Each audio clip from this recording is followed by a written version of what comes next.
Hello, I'm JerryDOusley, and welcome to today's edition of Spirit Bread.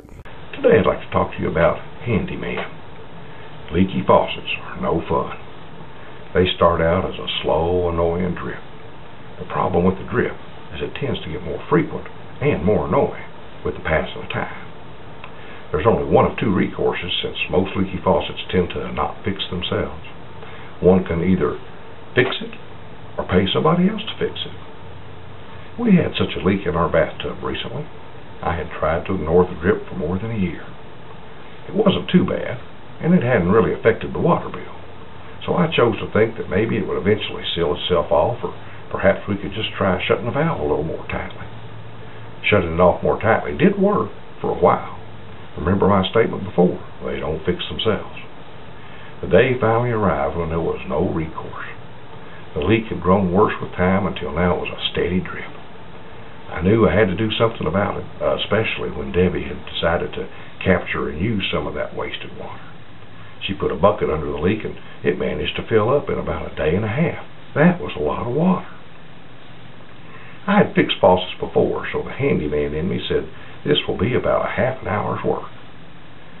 I had fixed the kind that just took a few repair gaskets, so I went to the local hardware store and purchased a variety pack of donut rings. This wouldn't take long. I tore into the faucet only to discover that this wasn't what I was used to. I hadn't seen anything like this before. The cartridge I removed had a couple of donut rings on it, so I replaced them from the pack I'd purchased and began putting it back together. Okay, it didn't go back like it come out.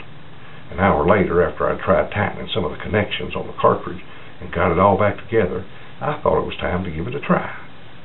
Debbie watched the faucet while I went back into the basement to turn the water on. It hadn't worked. Now, instead of a leak, we had a strong and steady rush of water coming from the tub. I returned to my task a little less confident because now I wasn't sure what to do. I began to tighten some more on the valves in the cartridge when suddenly the apparatus broke in half. Now I was in serious trouble. It was a Sunday afternoon, but fortunately a hardware store in a larger nearby town was open.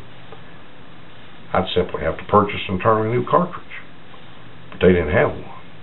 Walmart carried some plumbing supplies, so I thought, okay, I'll try there. But they didn't have it either. I returned to the hardware store, this time with intentions of purchasing a whole new faucet unit. I did and returned home. Okay, this job would take a little longer than I'd expected. When I began the chore of changing the thing, I discovered that the piping wasn't as simple as I had thought. It didn't take me long to figure out that this job was beyond me.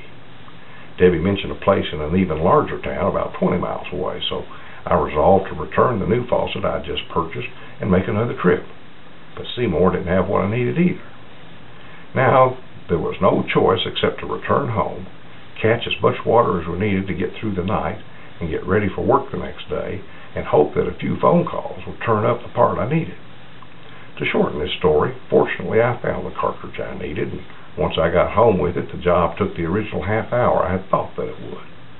But I had definitely learned my lesson the hard way. We do that in life too, don't we? We think we can fix ourselves with a few simple adjustments. What we usually discover is that we wind up complicating things even more. We need our Creator's help.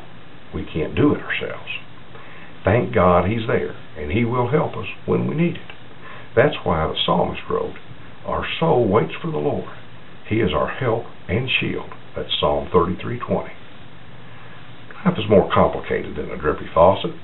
Thankfully, we have the master handyman who knows exactly what we need and when we really need it.